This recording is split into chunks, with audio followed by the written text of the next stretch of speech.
It's Wednesday, October 29th. Welcome to MarketFoolery. I'm Chris Hill. Joining me in studio all the way from Australia, from Motley Fool, Australia, Matt Joss. Good to see you. G'day. Glad to be here. Thank you very much. Thank you for being here. Yeah, so I used to listen to this podcast all the time when I was living in Denmark. This is where I got most of my English news, I think. So, yeah, it's really cool to... You got most of your English news from this podcast? Yeah. Wow. I mean, I appreciate the listening. Yeah. I appreciate anyone who listens to MarketFoolery, but hopefully you've got at least one other source. Yeah, the BBC as well. So I mixed it up. So some quality, journalism in there as well. Let's... There are a bunch of things I want to ask you about. You work in Australia with Uncle Joe Mager on Motley Fool Pro, one of the services in Fool Australia. What is going on in the market right now in Australia? Yeah, so Australian market has for a long time been dominated by banks and mining. And what we're kind of seeing now is the mining boom kind of slowing down.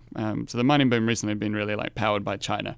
China had been doing amazingly well, needed to build a whole lot of buildings, and needed Australian iron ore and coal to an extent to kind of build that and fuel all that.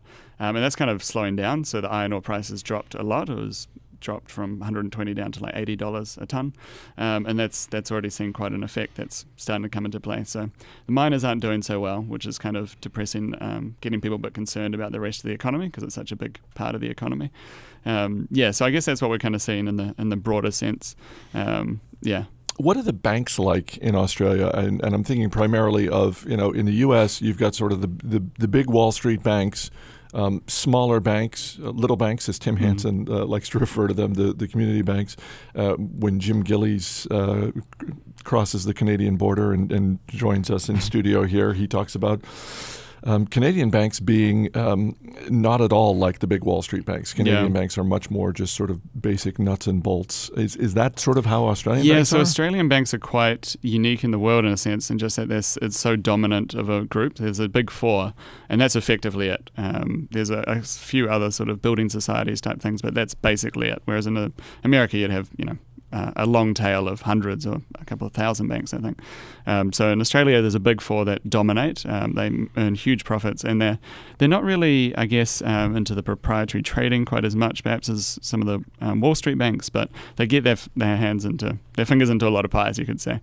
So they're involved in a whole lot of different industries, around funds management and stuff that they can kind of earn extra income from as well. So very big. If someone was looking at Australia and thinking, I want to dip my toe in the Australian stock waters, is banking where they should look, or is there another industry that you'd recommend? Yeah, it wouldn't be one we'd recommend now. We haven't recommended a bank in Australia yet, and the main reason is just that they're very expensive, partly because they've dominated and gone so well for so long. But we think that it's kind of that case. Australia hasn't had a recession in 23 years. There's a joke, Justin Bieber isn't as old as the last Australian recession. We expect there's probably a lot of sort of risk built up in that. And so we kind of think that it's not going to be such a good run going out from here. So people have had a good experience with them, but probably not the place to look. So where we find some of the most interesting companies that look more global. So some software companies, there's a few websites that have kind of followed similar models to in the States. So we'd have like Seek.com, which handles all jobs, like you might have Monster or something like that. So those are the kind of areas where you can see some really good opportunities. Like one company just dominates Australia market and also is kind of expanding internationally. So around that software and services kind of side. You mentioned China earlier. Given the proximity that Australia has to China, what is your view of China's economy? I think you and I were talking yesterday.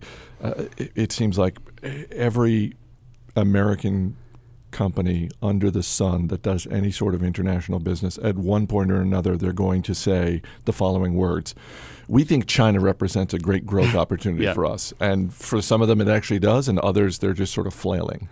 Yeah, so China, I think the economy has really been driven in the last few years by credit expansion and kind of going into that property construction and infrastructure investment, which is great kind of for the long term, that you have a lot of capacity being built. At least it's not been wasted in some sense.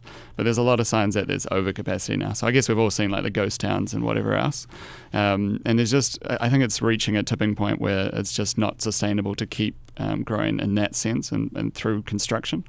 So they're trying to rebalance and go to more of a consumer-led economy, but it's, we'd expect it'd probably be a bit of a rough ride to get there.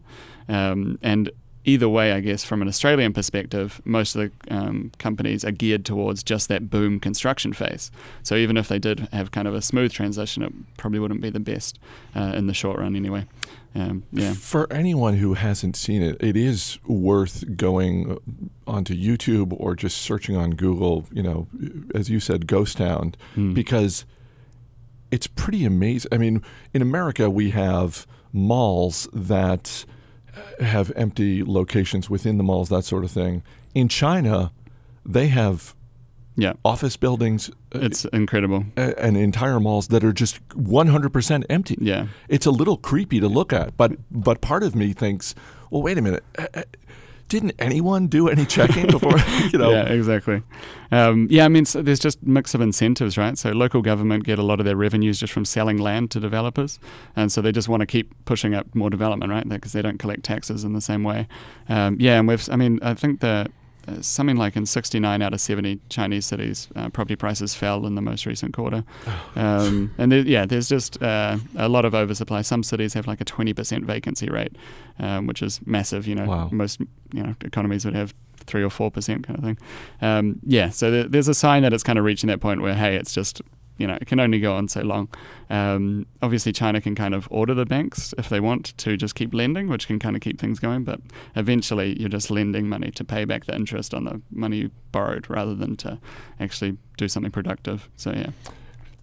Coca-Cola recently reported earnings. It is maybe the quintessential American brand, or it's certainly on the short list. In North America, Coca-Cola has seen its soda sales declining year over year. I think we're now in either year 12 or 13 of that happening. How is the Coca-Cola brand viewed in Australia? Yeah, very strong. So I'd say it's a very dominant kind of home brand. A lot of people just love it as a brand.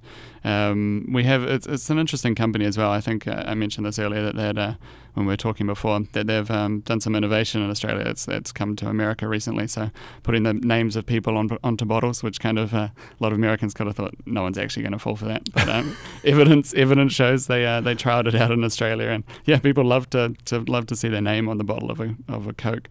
So I think it's a very strong, durable brand. But I guess there's some stuff going on with kind of soda's health perception. And I think Coke in Australia and the US has kind of branched out into some other means to address that, bottled water and fruit juices and so forth. But there's no question soda as a group is in decline. Are there any US businesses that are doing either surprisingly well? Maybe not surprisingly is probably not the right word I want to use there, but are there US companies that are just crushing it in Australia, and are there others that are just at the other end of the spectrum, like they're really trying to make a go of it and nobody wants what they're selling? Yeah, so I think Domino's has done really well in Australia recently, just kind of taking over the market and just cutting prices, doing things really efficiently. They're competing against Pizza Hut, which is another big American brand, and they've kind of pushed them out of a lot of places. So that's one that's done really well, and they've innovated really well as well. So they launched a lot of social media campaigns. You can design a pizza and then sell it to your friends, and you get a commission basically anytime one of your friends orders a pizza. They call it Pizza Mogul, so you can make I don't know, hundreds of dollars maybe selling your friends. Have you done pizza. that? Have you either? I haven't designed a pizza yet. No. Have you bought one that one of your friends did? I haven't. No. Yeah, I have to get into the business. I have to get into the Pizza Mogul business. I think I would. I kind of get annoyed that my friend would be making money off it. I was just going to say, my gut reaction to that is I would be slightly resentful of my friend. Exactly. Well, I'll pay Domino's because they're the ones making it. I don't want you to get a cut of this. Yeah, and anytime you're hanging out, he wants to order Domino's and order his one, right? He's going to buy it. So, so they've done really well.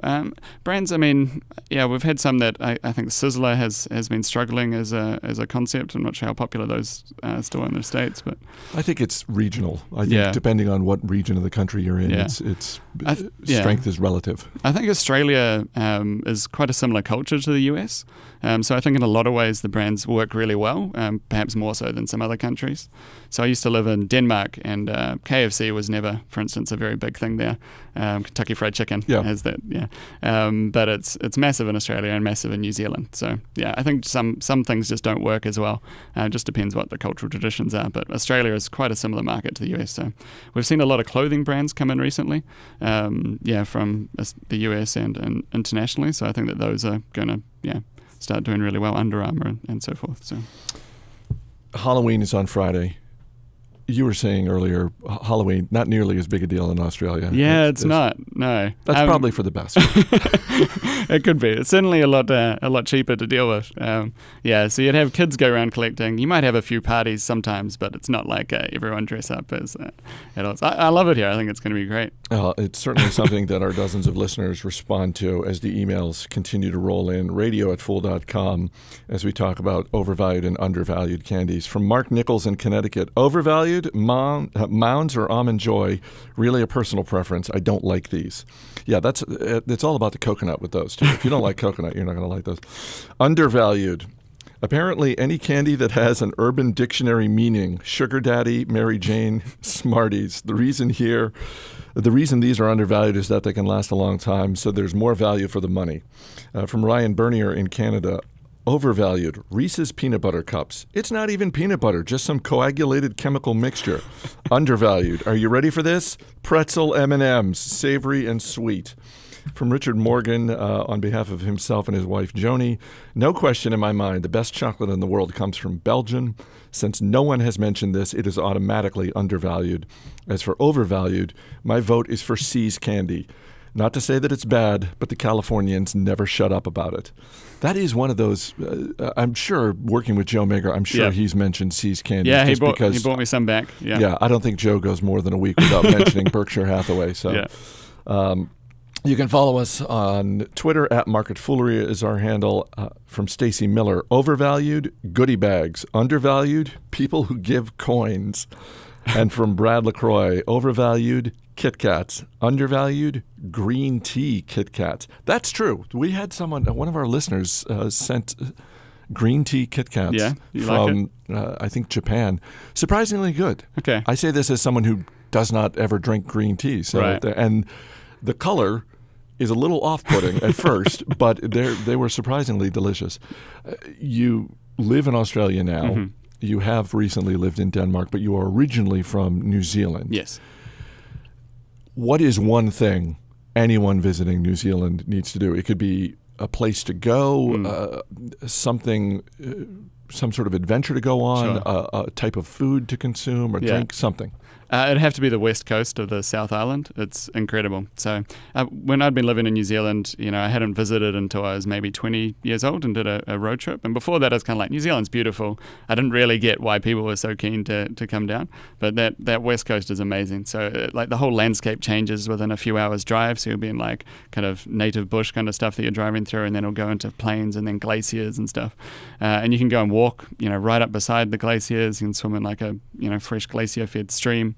If you're into skiing, there's all that stuff. And then there's Queenstown at kind of the end of the trail, which is like the adventure epicenter of New Zealand. You go skydiving. So if the one thing, I guess, if you can't do the drive, would be a skydive over Queenstown, 15,000 feet. I'll tell you right now, I'm not doing that. You have 5 minutes. You're just floating, checking everything out. It's really cool.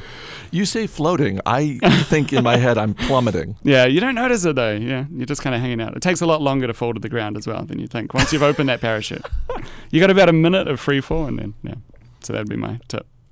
I'll take your word for it. The drive you mentioned, the dip in the glacier-fed stream. That sounds nice. Skydiving, not so much. You can read more from Matt Joss. Just go to fool.com.au. That's fool.com.au. Thanks so much for being here. Thank you very much for having me. By the way, we were talking about candy. Yeah. You brought Tim Tams. Absolutely. Explain to me. First of all, they're delicious. So, and thank you so much for bringing them. But what is it about Tim Tams? I wish I could tell you, to be honest. These are like the, the Australian cookie. Yeah. Yeah, they're pretty big in Australia, but it seems that they're almost most popular with people that have been in Australia and then move overseas. So when I went to buy them, I stocked up before coming to Fool HQ because everyone wanted to try the Tim Tams that they'd heard about. And so I bought like 8 or 10 at once, and the person at the supermarket was like, "Are you going to America?" So yeah, but they're very nice, come in a lot of flavors, some chocolate. I think the key is to kind of melt them in a coffee, and then you eat them as they're half melted. Yeah. So we bought a double chocolate and chewy caramel, which, I think that those are 2 very undervalued flavors. Have the Tim Tam people experimented with green tea Tim Tams? I haven't seen a green tea Tim Tam myself. Yeah, they've got a lot going on out there. They had some patisserie designed. What was that word? Yeah, I think patisserie, like chef. Yeah. Oh, okay. Yeah. All right, you're welcome, Tim Tam makers. Green tea Tim Tams. Get on that. As always, people on the program may have interest in the stocks they talk about, and the Motley Fool may have formal recommendations for or against. So don't buy or sell stocks based solely on what you hear. That's going to do it for this edition of Market Foolery. The show is mixed by Dan Boyd. I'm Chris Hill. Thanks for listening. We'll see you tomorrow.